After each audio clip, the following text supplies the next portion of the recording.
Welcome back to the 04 War, the network save between me and Stuart Irvine on TW 2020. He's Smackdown, I'm Raw. It's 2004 WWE. I'm not going to waste too much time because this is the big one. This is going to be a long one. Grab your popcorn, settle in for what should be an entertaining show and a very interesting episode, trust me. Make sure you are liking the video now to get it in before you forget. Subscribe to the channel if you're not. Let's go. This is it. Ladies and gentlemen, welcome to Wrestlemania.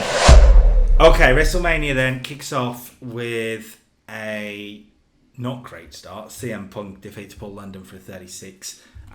4 minutes and 36 seconds. And the ratings, it doesn't... Yeah, it's just like that's a bit harsh. Like 56, pretty good. Obviously, for Cruiserweight, that'd be good for you. 41, again, that's good. Especially, I mean, that kind of rating, put them against someone big or something, that would do well on the mate when eventually decide what to do. Once you get in there, Paul London 56, I'm quite pleased actually. The second pre-show match saw the Aspire duo. Well, they were going to win actually against Tori and Jacqueline, but Tori and Jacqueline, the divas that they are, kicked off big time. So we changed our mind and we went fine, whatever. 53 for this. Tori carries it with a 60. Jacqueline 53. Actually, you know what? The women, all the women ain't too far behind each other, actually, so that's quite good. Tori pinned Gail Kim with a Torinado DTT. To be fair, I never even knew she had a finishing move. So, okay. There you go. Shows what I know. Anyway, so I think is that it from, is this? That's the end of the pre-show. Because we've got too much going on. We've got a 10-match card. Oh, wait, we might have more than that. We'll see. We'll get that. We'll open with a video package, though, which gets a 76. Okay, video packages are up and down sometimes, so that's fine. Just hyping everything on the main show. Triple H and Kurt Angle will open the show. We know that the winner will go on to Eddie Guerrero in the main event. Shawn Michaels looks to take the title off Brock Lesnar. Jericho, Christian, Van Dam, Lance Storm, it was going to be Rikishi, but not Rikishi. Scott Steiner, Mark Henry, they're all involved in this US title match. The Intercontinental Championship on the line. You get the point. We kind of show a bit of everything. 76 is fine. But let's open how we mean to go on. Let's open big. Let's open with the World Heavyweight Championship. I'm intrigued to see how this does. I'm intrigued. Let's go for it. Let's go. So Triple H's Reign of Terror, they called it in 2004, right? He beat everyone. Everyone on Raw, he beat Booker T, he beat Goldberg, he beat somebody else that's name's gone from my head. He beat a lot of people up. Shawn Michaels he beat a few times, right, at this point. Yeah. He then went over to Smackdown at the start of this game save, and he's beat Kurt Angle twice for the world title. Just, but he has beat him twice. Yeah. He looks unstoppable. But this is Kurt's final moment, right? This is his one last chance of being the guy in the company. The guy that can go on to the main event at WrestleMania, win again, and be the headline star. Yeah. And obviously now it's put too much suspense. Is that the word? Yeah. Yes. So, and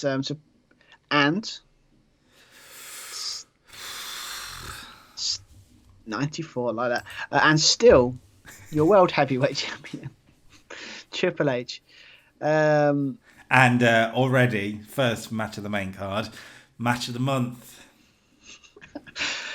Oh, maybe the people were right. Anyway, but yeah. So anyway, so basically, I put a good match, but as a score, it's a great match. It's an amazing match. But I like the idea of similar to the last two matches. Very, very similar in the idea that basically it's just near falls, all kinds of stuff you expect in a high-profile match like this. I like the idea of Triple H started he's getting really worried at this point because obviously he doesn't want a long match here because obviously if he wins and has to go in the main event, he doesn't want to be having 20 minutes or 20 minute match and then have to do another one possibly later on night. So he's trying to win it early and trying to win it by using underhanded tactics. Obviously with using the ribs. Obviously he worked on last week on the Gone Home show, that kind of stuff. Obviously, and that kind of stuff. But I like the idea of basically at the end he cheats. As you expect, He's desperate. He wants this match to end early. He doesn't want to be having like 20, 30-minute matches. So, as you expect, when the ref isn't looking, like I don't have a situation, the ref goes out, gets taken out, he goes and gets his title belt, hits Kurt Angle, slap bang in the face, proper, takes him out, gets the pin, ref just gets up, 1, 2, 3, and is still your World Heavyweight Champion and is going to the main event. I mean, it's a heck of an opening match. I would say, as much as it is a good match, once again, Triple H and Kurt Angle have slightly disappointed, just like their other matches. So 97, 97, 94. But we'll take a look, so we're going to go in depth here for WrestleMania. We'll take a look at what potentially brought it down. Penalised due to a lack of storyline heat. It was lower than we expected, wasn't it? It was what, an 86, something like that? Yeah. I have to admit, I might have maybe let it go a bit longer than I should have. But to be fair, 94, a heck of a start to the show. They have good chemistry, and you would think that's the end of Triple H and Angle. They've had 3 high-profile matches against each other. They put on good matches, maybe not the matches that they potentially could, but at the same time, that sounds realistic to me, Triple H and Angle. When I look back on their matches in real life, I'm like, they had good matches. Did they have 5-star classics? Step it over the line, right? Yeah, because I don't think their stuff in their style's messed. They're obviously done amazing, but not as well. Do you know what I mean? If you'd have said Triple H Kurt Angle for 15 minutes at WrestleMania and he got 4.5 stars, 4 3/4, which is still amazing, by the way. I'm downplaying it, obviously. You would have gone, yeah, that sounds about right. So, yeah, pretty good. So let's go from that to Backstage, where the Smackdown general manager Mick Foley has bumped into, well, one of the guys running Monday Night Raw, Shane McMahon, alongside his father, Vince McMahon. Now, we've added loads of nice little segments here. This is the first one. This was a Stuart special, to be fair, Stuart. This was you. I'll give you this one. This was you. Oh, thanks. From I'm not going to explain it. But basically, this whole thing, I like the idea of basically, as we put it, like they're both in like, like the offices, obviously, because they're watching the match.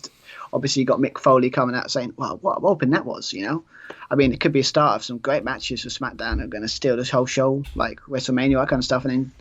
But the idea of this thing is they're basically trying to one up each other with the idea saying, "Well, that was a good match. We've got this match," but then Mick Foley's gone, "Oh, that's a good match," but then we've got this, and then obviously, I think if we remember discussion about it, basically Vince is like, "Oh, okay, so you guys are like want to." Let's find out. You keep talking about who's the better. What about we just find out tonight? Find out at WrestleMania of all places. Let's start the brand warfare early. Mm-hmm. And but what we're gonna do is put it into Battle Royal. Remember, 20-man Battle Royal. Some from Raw, some from SmackDown. Put them all in, and then we can find out who is the better show. And sets up. This is basically us throwing a meta nod to everyone out there watching. I'm Shane McMahon, he's Mick Foley, and the game is Vince McMahon saying, let's find out, shall we? Yeah, because the funny thing is we probably would have this, we've had this conversation many times. I think we have, yeah. 20-man Battle Royal, we've thrown an extra match in there on the night because we are that nice to you. It's an 11... It goes against all my logic because I don't like put matches that have just randomly put on. But it does have a meaning though, doesn't it? Because that's what Vince would say. Vince says, let's give it a stake. So I don't know if you said this, or I will say it now. I didn't know, sorry. The 20-man Battle Royal, the winner will be getting a championship opportunity for their brand, whether it'll be for the Intercontinental Championship or for the United States Championship. So yeah, I probably should have said that. Sorry, yeah, but yeah. 83 though, pretty good for these guys. Good backstage segment. So we've had a really good SmackDown opener. Let's open the Raw side. Now I'm not going big. I'm not going world title. Sorry, but I'm kind of going big because this is WrestleMania, and there's one man you think of at WrestleMania, right? That one, the dead one. That's right. It is time for the tag team titles to be on the line. Evolution have had a good grip on the championships. One former Evolution competitor has kept his title already. Can Ric Flair and Batista do the same thing? Well, We'll find out. They're facing the Brothers of Destruction. It is Taker at WrestleMania. So I'm not going to build too much more suspense than that. Your winners. And new world. Oh, wow. A 99. Taker's done it again. Oh, Taker's done it again. 98. That's mental. I think new tag team champions is what I was going to say. My Jesus Christ, God in heaven. What is that? How the hell? I think we just give it to you now. I don't think anyone's getting 99. That is match of the save so far, for the record. Holy shit is what the chat is saying. Get the chant going. You damn right. Look, I'm kind of bothered, but then when I think about it, it's the Undertaker's been killing it the last couple of weeks. So Undertaker's been killing it. Batista and Flair have been killing it. Kane's the weak link in this, surprisingly, but still very good. I mean, Taker 98, Flair 88, Batista 85. This had really good storyline heat for a tag title feud as well. I wonder if this will show that. It doesn't say it, but yeah, match suffered for lack of selling. It says, by the way, yeah. I mean, I can see it, to be fair. I mean, this game is... By the way, yeah. I did put this as a storytelling match, not steal the show or anything, so that... More faith in storytelling is what we should show. Taker wins, though.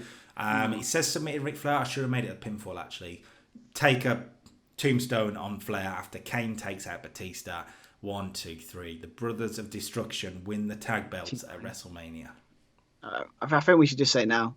Right, I think you find the match of the. Yes, I can bring someone in if this carries on. Yes, go on. Ooh, yeah. But Matt, I might have lack of faith in the main event. Maybe I have more faith than some. We'll see. We will see. Flair would have been selling enough for all 4 wrestlers in that match. Chat says, damn right. Right, that's fantastic. What a match. Right, let's go backstage though. Triple H has kept the title, right? He's going to bump into an old rival. For an 87 segment. It's very good. This is another one that Stu has requested. Stu? Yeah, I mean, to be fair, this one was just I like the idea of just Triple H. Obviously, he's kind of nervous, but he's confident still, and obviously like bumping into Shawn. It's just like I'm assuming to have a rivalry. We just want to prove shows to Shawn. Like, look at me, like I'm world champion. Look at what I've just done. Did you just see what I just did? That kind of stuff, like to kind of rub it in Shawn Michaels' face, because the whole thing is. With Triple H and Shawn Michaels, if I remember, is like he's always feel like he has to warm up Shawn Michaels, like he has to show he's better than him. So I like the idea of a backstage segment, just basically like Triple H rubbing it in Shawn Michaels' face, saying, "Yeah, this is the closest you're going to get to any gold tonight because you're not winning tonight. And look at me, I'm a your world champion type thing. Rub it in, like if you know what I mean." So I'm thinking that's what I was thinking with this one. Yeah, well, I mean, fair, absolutely fair. Right, let's change the emotion. I am a little bit. Let's change the emotion though. We've gone from a classic to a betrayal. It's time for a street fight. It's time for JBL versus Ron Simmons. Now remember, JBL turned on Ron Simmons. He ended the APA. He became JBL. And tonight in a street fight, Simmons, it's quite simple. It's either revenge or he's done. His career is on the line. I'm not going to give it too much build because we've got a lot to get through tonight. So let's see. Your winner and still a professional wrestler, JBL, because his career was never on the line. I'm sorry, that was mean. What a good match, though, for these guys for a street fight, for a 68. Considering Ron Simmons is in it, JBL putting in a 79. I mean, the idea of a powerbomb, I guess that's just weird feeling he put him through a table or something. So I've got, I quite like the idea of Ron Simmons comes out the gates hot, right? And really takes it to JBL. They fight into the crowd and they end up back in the ring. That's when JBL finally takes control of it, using weapons, etc. And the end of the match comes that basically Simmons just can't go anymore. And JBL kind of puts him out his misery with a clothesline from hell, in a way. Like Simmons is clearly just just not on the same level as this JBL. Bradshaw, sure. Would it be intense? Would it be an intense like? Yeah. Would it be a situation he gets up and he's just about like wobbling, trying to fight, and it's just an idea of him just like with an intense look of like the most vicious clothesline of hell you've ever seen. But when I say put him out in his misery, I quite like the idea of Simmons pulls himself to his feet up JBL's legs, and JBL's laughing, smiling. He's cocky. He's just evil, right? Evil. There's no feeling sorry for his former friend. This isn't what JBL does. He's laughing at Ron Simmons, and Ron Simmons just sort of gets a little bit mad at that, slaps JBL in the face, and says, "Finish it." And that enrages JBL to give him the mother of all clothesline from hell. Basically, that's what I'm thinking. Yeah. Okay. So. But yes, that's good. I mean, I think was that the kind of level you were expecting, or a bit better? I expected worse than that, to be honest. Considering Simmons is in it, that's a really good performance from JBL. Really positive performance. Yeah, it's optimistic, man. Yeah. That gives you, if he's getting 70, is it 79? Yeah, 79. It was a wild brawl, so it was JBL's wheelhouse, obviously. But again, even if you're getting like high 60s and maybe mid 70s, that's still good for what on your show, man. Is it time that the JBL Express goes on? Maybe. Okay, but Ron Simmons' career is over, right? So we need to give him the send-off. JBL leaves celebrating. Simmons eventually gets to his feet, looks sad in the ring. I quite like the idea of him, I don't know, whether there's gloves he wears or something like that, but leaving him in the ring and then walking sadly. No music. He gets his send-off. Lots of Farouk chants, and look, this is Madison Square Garden. Let's get a damn chant going. Why not? Bring it on. But yeah, we just want to give a little nod of respect here to a guy that is a wrestling legend and isn't really talked about in that way sometimes. Yeah, well, to be fair, I mean, this is not like up on us or anything, but like we've given him more respect than they did when he kind of just walked out in the real life and just left. Yeah. At least then we gave him a big match and a big moment at WrestleMania. So, and this was the whole point. Look, we get to JBL, we put JBL over, but also he's ended Ron Simmons' career, which is a hell of a line for a heel to have, right?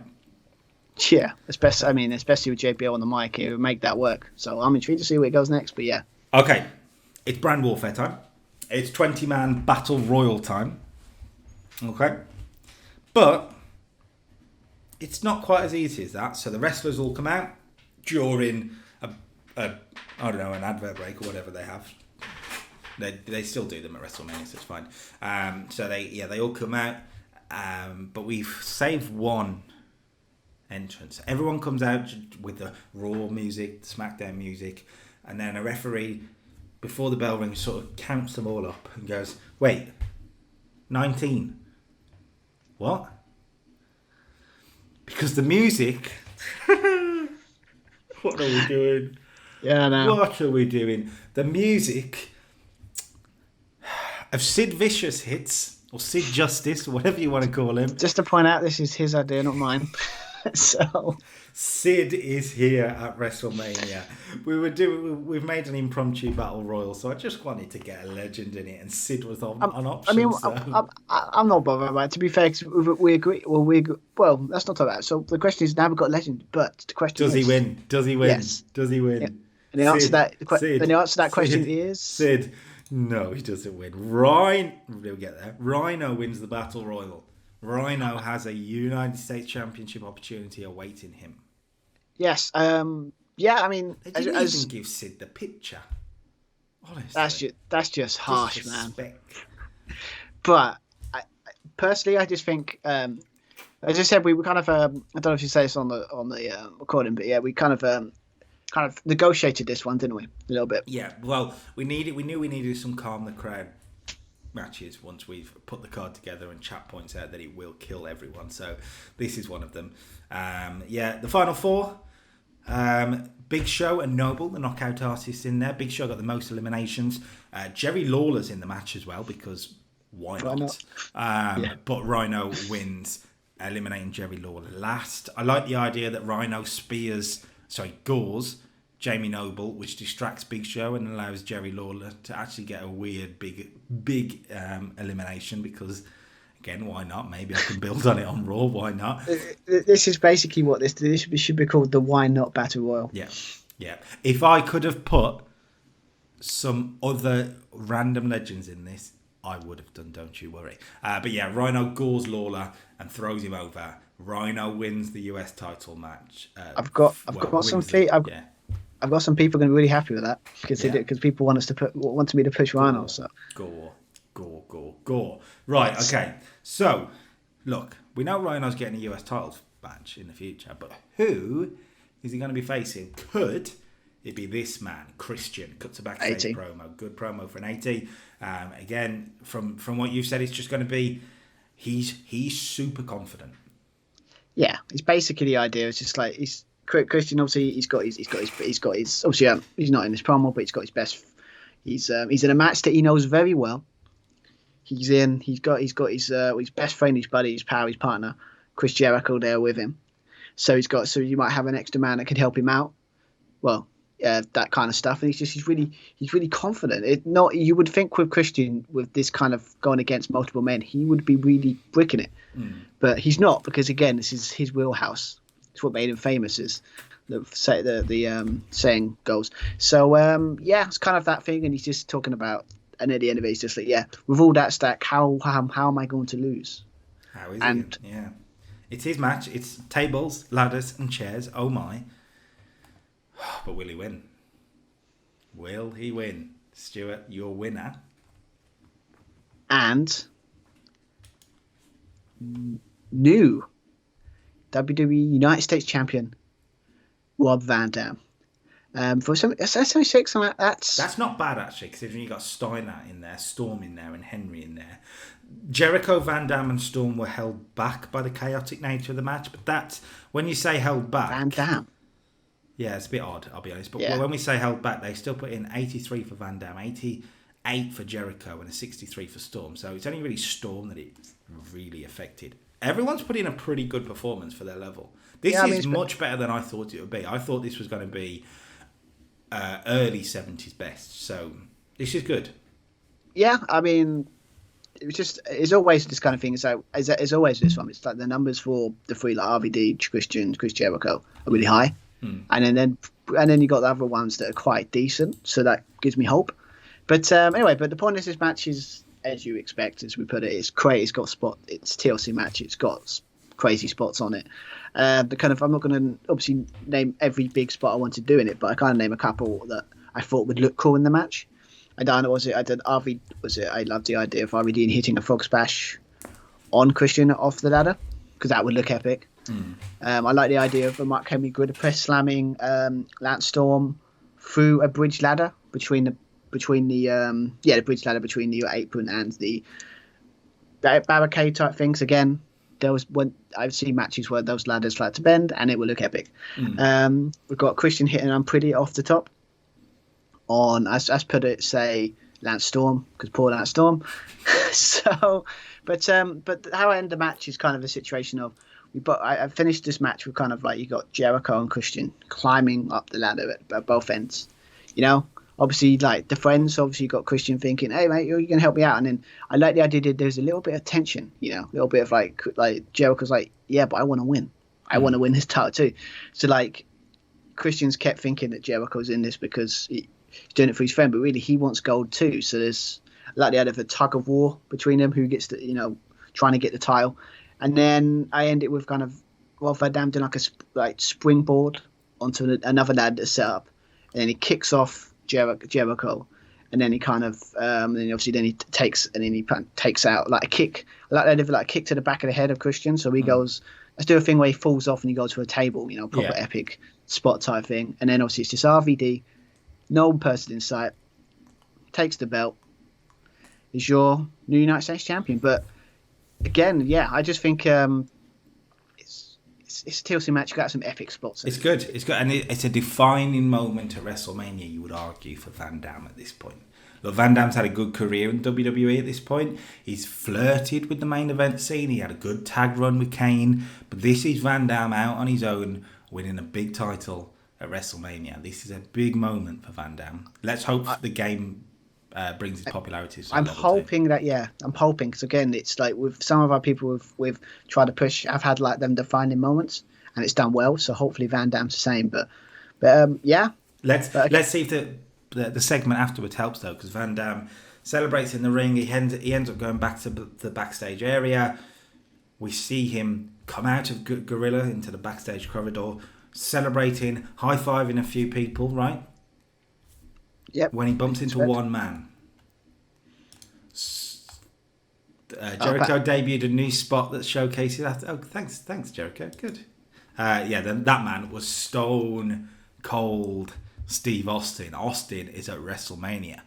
He damn right he is, because it's WrestleMania. And Austin, I like the idea that Austin just sort of puts Van Damme over here. He leans on the alliance history, the idea that Van Damme, had what it takes to be a star and to make these moments and to get the fans off their seat, and he's done it again. I like the idea of Austin putting Van Damme over here. Yeah, I mean, I like it too. Just like, because again, if I was going to put sprinkling other stuff in there as well, saying like I saw something in you in those days that I knew there was some potential. If you want to go full Austin, I saw potential in you, kid, and now look at you, winning a major title at WrestleMania, and then kind of, I don't know, sit a thing where he gives him a beer and they both drink a beer together. Yeah, and I like the idea of Austin's. I don't know what Stuart's planning, but I do like the idea of Austin ending the segment with a little tease for the year ahead and sort of saying he can touch the beer to the US title and goes and you know what I think?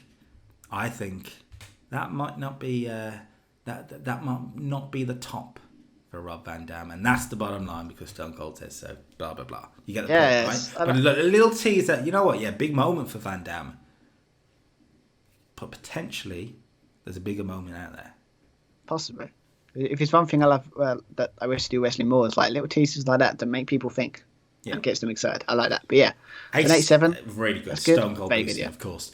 Let's go to another backstage segment. Brock Lesnar is warming up ahead of the WWE Championship match, which is next, by the way. The next match we're going to do, when in walks an old friend, Paul Heyman. That's right, Heyman walks in. Lesnar's pleased to see him. There's no World Greatest Tag Team with him, because this is about Lesnar and Heyman. Heyman puts over the idea that he's been watching Lesnar since they were separated by that dastardly draft. And the idea that Heyman's proud of Lesnar. Proud of the fact that he can defend his title at the Royal Rumble. Defend it again at No Way Out. He's beaten some of the top stars on Raw already. But there's one man tonight that he can make himself a superstar by beating. And this is the idea here. Paul Heyman just giving Brock Lesnar the Paul Heyman pep talk. He goes into the fact that Brock Lesnar is he says for the past 2 years I've called you the next big thing, but you're not the next big thing. You are the biggest thing in this company. He puts him over big time. The Conqueror, the Destroyer, the reigning, defending WWE. You get the point. Yeah, it's just like, put them back together. The fans will be happy just for one scene.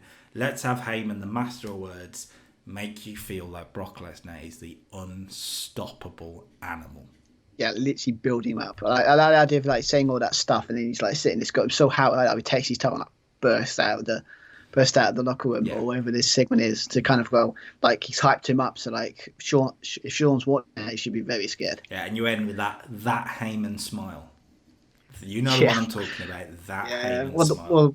Well, the one they're showing right now. Yeah, well, yeah, clearly, yeah. Okay, so next up then, Brock and Shawn Michaels. We are going to have a video package for it for 79. This is a big match for Monday Night Raw. This is, if I won the month, this was your main event. It is the unstoppable animal, Brock Lesnar, the man who, I don't know if I've revealed this on video, but I can reveal it now. The man we've re-signed. Brock Lesnar will be here after WrestleMania. So this isn't as clear cut as you think it is. Let me say that. Oh, it's a tough one. Brock Lesnar, the unstoppable animal, against Mr. WrestleMania. And as Shawn Michaels said, last year at WrestleMania and Brock's big Mania moment, the pressure got to Brock Lesnar. Yes, he won the match, but he damn nearly ended his career, right?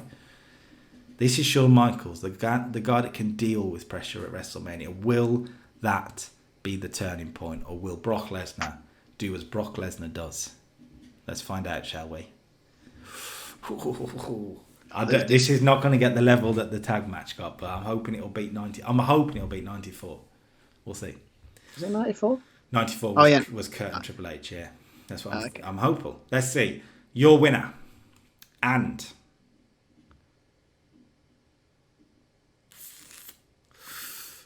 I don't know if they're ready. They're not ready. Oh, they're ready.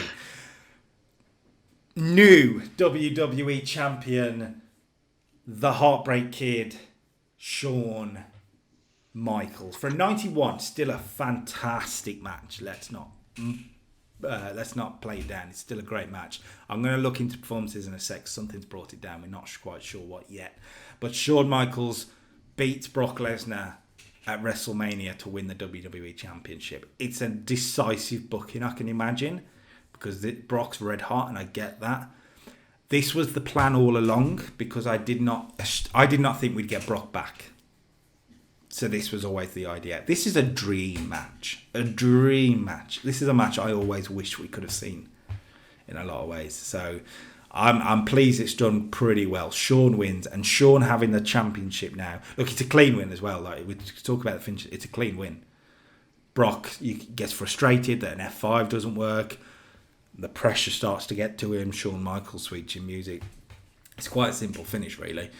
But Shawn winning is big. Let's look at the in-ring form stocks. 94 from Brock, 95 from Shawn. We made this an epic match. And for the most part, it worked, right? Bonus for good psychology, so that didn't bring it down.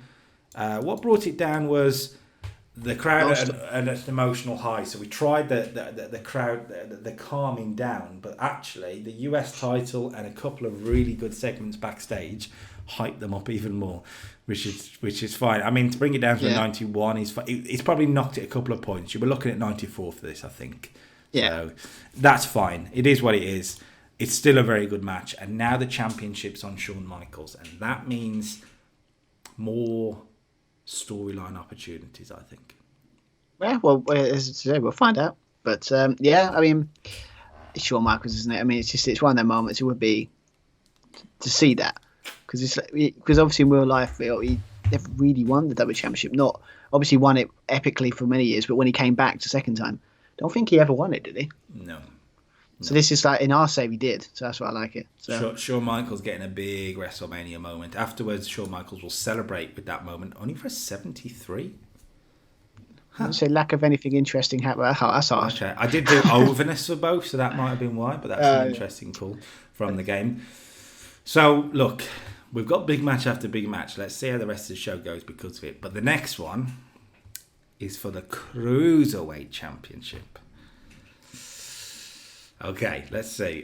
So, obviously, Rey Mysterio has been your Cruiserweight Champion the entire save so far. He's made the Cruiserweight division pretty must-see, actually, on Monday Night Raw compared to what it was in real life, if we're honest.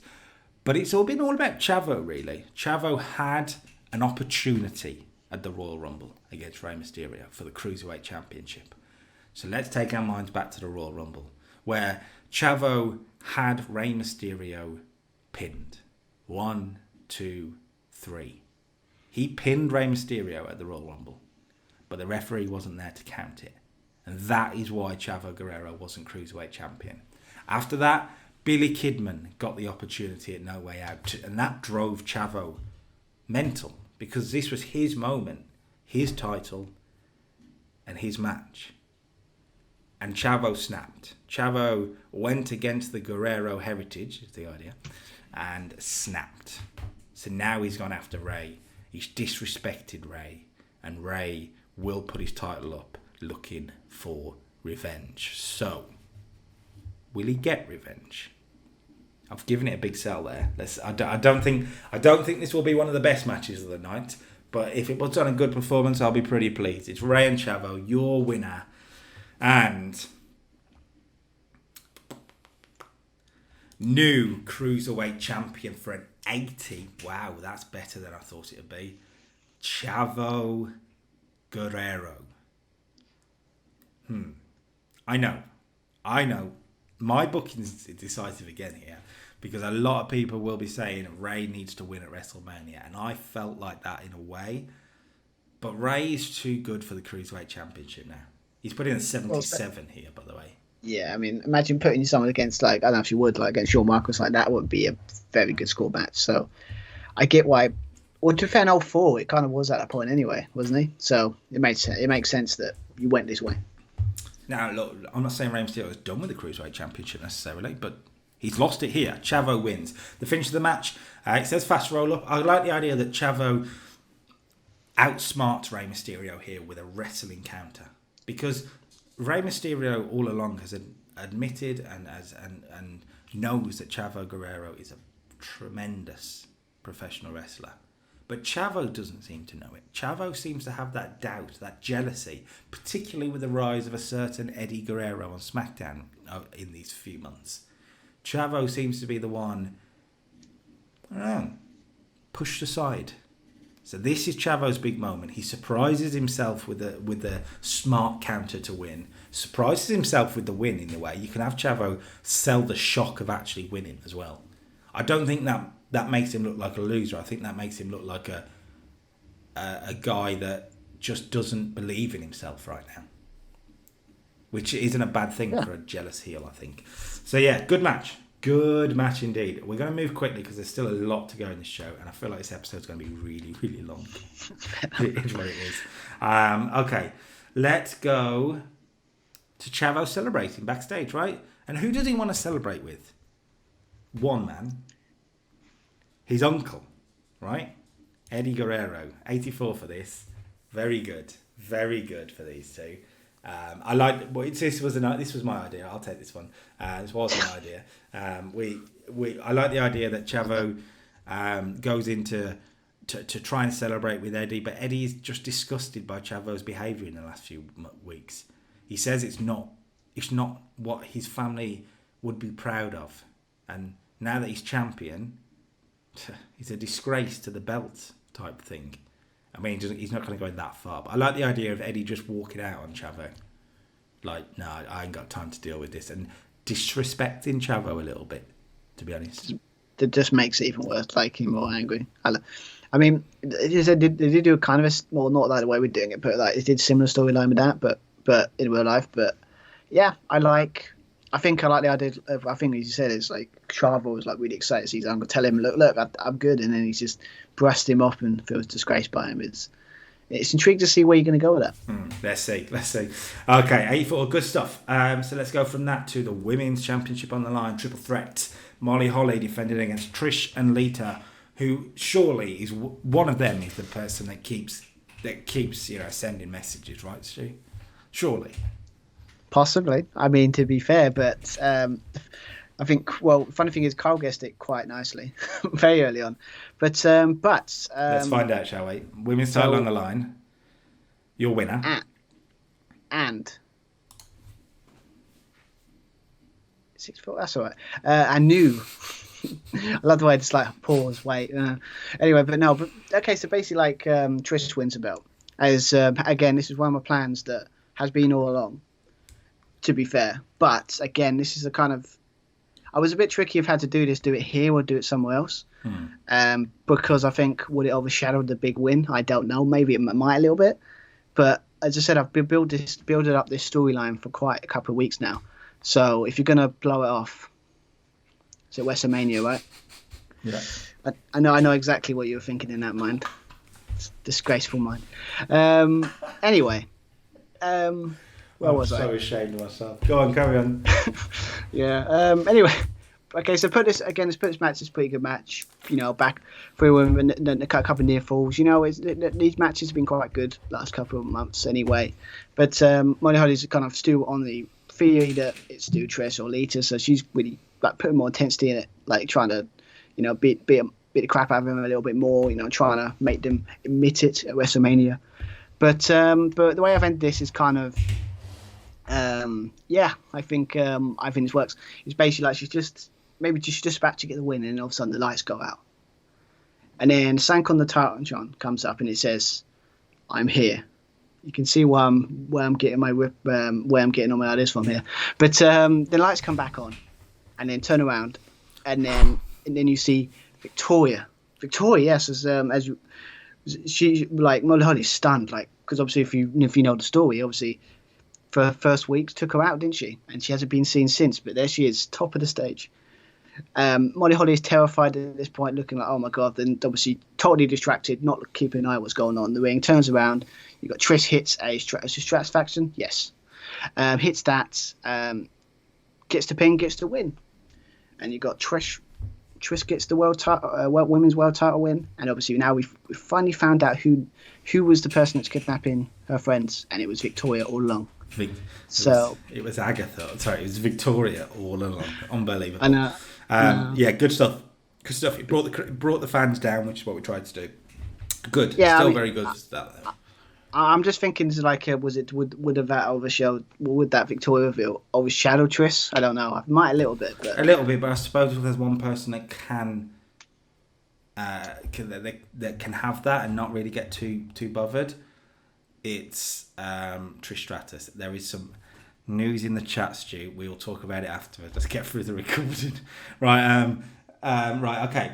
So we'll move on to the music video for the Fatal 4-Way. 80 for this is fine. It is Orton, Goldberg, Cena, and Booker for the Intercontinental Championship. All right. It's elimination style. It's IC title. It could be a classic at WrestleMania. You think this is probably, like, I thought tag would do well. You think this is the match to watch? Yeah, I mean, as I said, it's obviously you've built up Cena well. Booker T's been killing it. Obviously Goldberg is Goldberg, but he does good ratings, and Randy Orton's done well as well. So in theory, if it all clicks the way you want it could get a good score. So I think it's got potential. Let's find out. Right, your winner. Well, let's talk through some of the other eliminations first. Actually, we'll do it here. The first man eliminated from this match is Goldberg. I know, but that's the point. I don't think a lot of people would be devastated by that. I've got to be honest. But it's meant to shock people. That would shock people in 2004. Goldberg's the biggest star here, but him being eliminated by the power of John Cena, FU, 1, 2, 3, right? Mm. And then that leaves Cena, Booker, and Orton, the kind of workhorses of the brand in a way. In some way, that's why it worked. That's why I think it worked. So these guys go at it. Cena and Booker take out Orton on the outside and then go mano a mano in the ring. And Cena eliminates Booker clean. 1, 2, 3. Another F5, and another FU. 1, 2, 3. Cena's eliminated Goldberg and he's eliminated Booker, but the fight with Booker has taken it out of Cena, who slowly gets to his feet and doesn't feel it coming from behind. The RKO out of nowhere. Your winner and still Intercontinental Champion for only an 81. Okay, we'll talk about it. Randall Keith. Randy Orton retains the title. It's the best finish for Orton in a way. Like, let Cena do all the work. Cena is this close. This is Cena's coming out party, despite not winning, right? This is Cena beating Goldberg, beating Booker T, and going this close. Cena deserved this. Cena deserved it. But the situation just wasn't in his favour tonight, and Orton took advantage. The odds, the surmountable odds, was just too much for him. Like, it's like, took out Goldberg, took out Booker T, but Orton, he's was the I don't know if it was an 04, but he's kind of he's quite clever, so he found a way to win. Yeah. In-ring performances, 85 from Orton, 76 from Cena, 85 from Booker, 82 from Goldberg. Lack of psychology, I can see it at this point, to be fair. If that was a triple threat, I think that would do better. No offense to Goldberg, but I just think they're very similar. They're all similar styles, I think, with the Cena, Booker T, and Randy Orton, so it might work better. Potentially, but you kind of get Goldberg on the card, don't you? I get it. But yeah, Randy Orton wins, and hopefully that'll put over Orton even more. We will check off camera in a little bit. But yeah, good stuff. Orton retains post-match. Orton and Evolution go backstage, celebrating similar to Van Damme earlier. There's no high fives for other people, but they do bump into one man. If you can smell what I'm cooking. That's right, The Rock He's here at WrestleMania. That's a bit low, isn't it? That's a lot lower than I thought it would be. Look, it's WrestleMania. The Rock is also here. He's seen his friends. He's here because this is WrestleMania. And he bumps into Evolution. He looks at Orton with the Intercontinental Championship. Looks at Flair, raises an eyebrow. Batista looks ready to fight, right? This is Batista. He hasn't had a good night. He's lost his title. He's fuming. He's ready to fight Orton. Ready to fight The Rock. Ric Flair is ready to fight The Rock. Orton stops them. Says, no, let's hear what he has to say. And you know what? The Rock, the whole point of this is to put Evolution over in a way. He acknowledges Ric Flair's legendary status. He acknowledges Batista's size and power. But he also acknowledges the fact that despite The Rock not agreeing with the way that Orton does things, talent recognises talent. And The Rock recognises the charisma that Randy Orton has got. If that makes sense, that's the idea here. Yeah. Because The Rock was this guy. The Rock was the young, heel, cocky guy relying on other people at one point. Yeah, like he joined a group to help elevate his career. And it's like, again, there are similarities, you could say. So, yeah, The Rock puts over Orton, Flair and Batista here. It's basically what we want to do. That's the idea.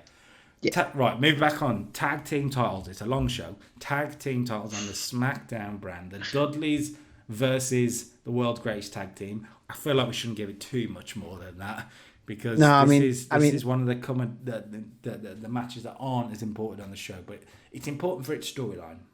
Yes. So without further ado, I guess it's not beat around the bush and new. New the WWE Tag Team Champions in the world's greatest tag team. You knew it ever since. If you were watching this, you knew when this storyline was happening.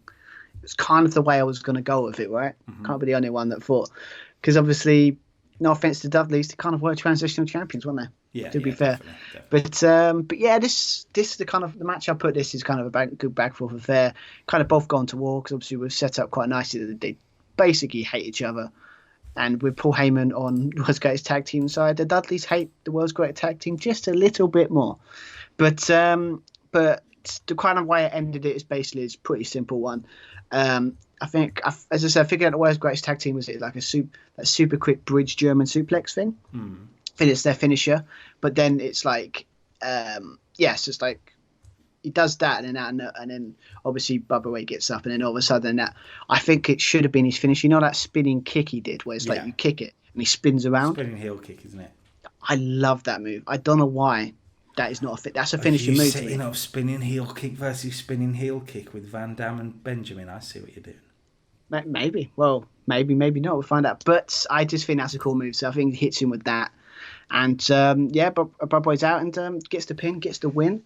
And we have new champions. But 63 is not bad. 70 from Benjamin's the one to watch, isn't it? A really good performance from him. But again, as it obviously is showing, the whole point of this match was put him over as well, and it's done to get 70. That's very promising. So nothing more to say this really. Yeah. Okay. Let's do a WrestleMania angle. Let's do a WrestleMania in-ring angle. We're meant to be heading towards the main event, but Eric Bischoff, Garrison Cade, and Mark Jindrak enter the ring. They say this is not right. That a tag team, the caliber of them, are not on WrestleMania. Bischoff gets the mic and says it's disgusting the way his clients have been treated. The fact is WrestleMania over the years has held on to so many so-called greats, whether it's, Hulk Hogan, brother, whether it's the Macho Man Randy Savage, whether it's Bret the Hitman Hart, I suppose we got to that guy, didn't we? The guy that I fired, if you remember. And before he goes any further, the glass breaks. Because he's here. The fans now know he's here. So as the Bischoff promo is going on, you can feel it coming. You know it's coming. It does come. Stone Cold is here. Walks down towards the ringside area. Okay? But before he gets in the ring, as he's in that ringside area walking down the aisle, if you smell... That's right. Oh, I know what you're doing with this. The Rock comes out too. The Rock and Austin come face to face in the aisle area. That is disgraceful. I don't understand it. But anyway, look, it doesn't matter. We're in Fantasyland here, so let's stay in Fantasyland. Yeah, Rock and Austin look at each other. Rock raises the eyebrow. Austin puts his middle fingers up, but turns as he does it towards the ring, and that's the sign. That's the cue. Rock and Austin sprint into the ring, take out Jindrak, Garrison Cade, Stunner, Rock Bottom, and Austin shares a beer with The Rock because it's WrestleMania. No. And why not? Right? Why not? I mean, it reminds me of that. What was it? That one when he done? Was it Mick Foley, Shawn Michaels, and Austin? Yeah. They all came in the ring and they basically beat the hell out of the other guys. I can't remember what WrestleMania that was. 32. Yeah, something like that. Yeah, but it seems like a similar segment, but it works. So you wouldn't want to see Austin and Rock together. You gotta remember, a year before this, WrestleMania 19, The Rock ended Austin's career, got his win over Austin. This is these two making up. Let's say that make up. It's taken a year, but I like it. Okay, they got there. Okay, let's move on to the main event, shall we? Music video for it. Triple H versus Eddie Guerrero. This is tense. The Royal Rumble winner versus the world champion. Triple H has got through Kurt Angle. He's got one more. This is tense to get through. This is tense because I actually really want this match to be if it's going to be impossible to get at 99, but if I can even get the best SmackDown match, I'll be happy. Yeah, 94 to beat. Let's find out. That's not. But yeah, let's just do it.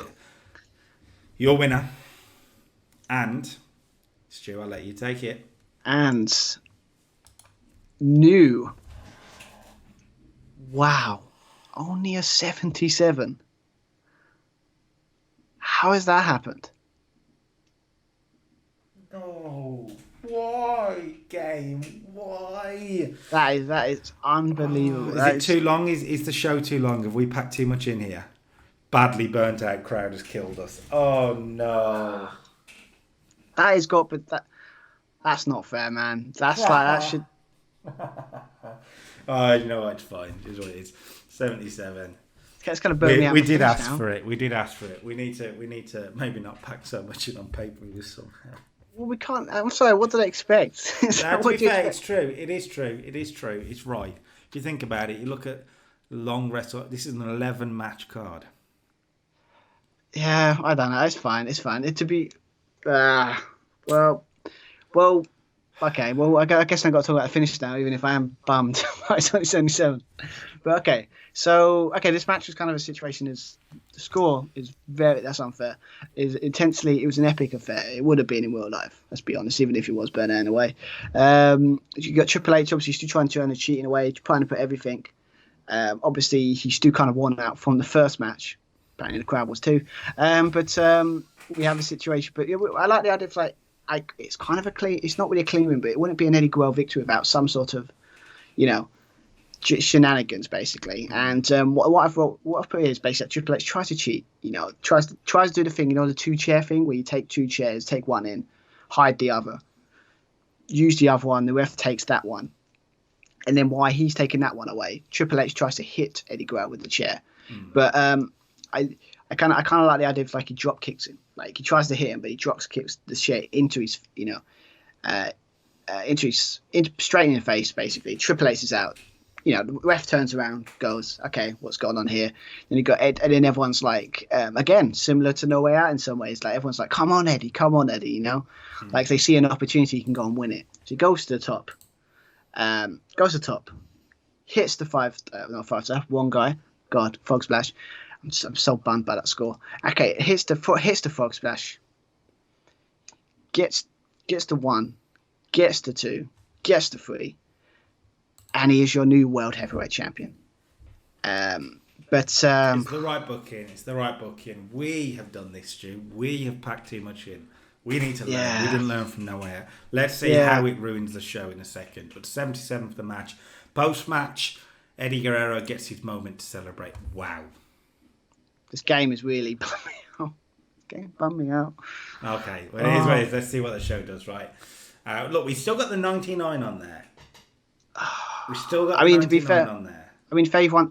You finally won the match in the month. That's good for you, but that's really bummed me out there because I was really putting all my hopes on that. Because I think that would have got a high score if it wasn't that. But focus on the booking, people. Don't worry about the scores. Focus on the booking. We're doing some good stuff. Let's keep that going. Let's see what the show does anyway. WrestleMania 20 is a 80. That's bummed me out. That we've taken L's. Yeah, we've taken L's. I think what this makes us think that maybe we've got to start putting like secondary feuds in there as well to try and iron out the whole show. No, I actually think it's the opposite. I think we've got too much on the show. And I think we did the same with No Way Out. I think our next pay-per-view, Backlash, I think we cut a match each. And it means we have to do big TV main events, and so be it. To be fair, that would be great for us in the sense of... Yeah, to be fair, what was it? What is it? Our best show was Royal Rumble, right? Yeah, or was it No Way Out? No Way Out. Well, I got balanced like, yeah. The main event screwed it. The main event has screwed it. That's fair. Try to say that. I mean, you know, real life that would be not like that, but kind of. We tried to go all out for WrestleMania, but we went too much. It's fine. Look, we've done some still good stuff, and we're setting him up. Backlash is on the horizon. Shawn Michaels is the WWE champion. Eddie Guerrero is the world champion. Van Dam is your US champion. Orton retains the IC title. We'll change. New tag team champions at each brand, and a new Cruiserweight champion, and a new women's champion. It's a all new changed. era for this save. It's all changed on SmackDown. It's all changed on Raw in a way, so you don't want to miss it. Let's keep it. Oh, we've ballsed it up. We have ballsed it up. Oh, we were doing so well. Oh, the pain. The 99 from Taker, Kane, Batista and Flair was great. To be honest, I kind of feel like the Raw side was okay. The SmackDown side let it down in a way. But I think that was more to do with the card placement, how much we packed on the card. We have got to learn from this. Learn from these lessons. And we will. We will be back on Wednesday with a YouTube exclusive. By the way, the people on the Twitch will realise it. We didn't manage to get Raw and SmackDown done on the Twitch stream. It is going to be YouTube exclusive on Wednesday. So do not miss it. We're on the road to Backlash. We start again. If you like the video, drop a like on it. We've been here a while, so I'll let you guys go. Until next time. Peace.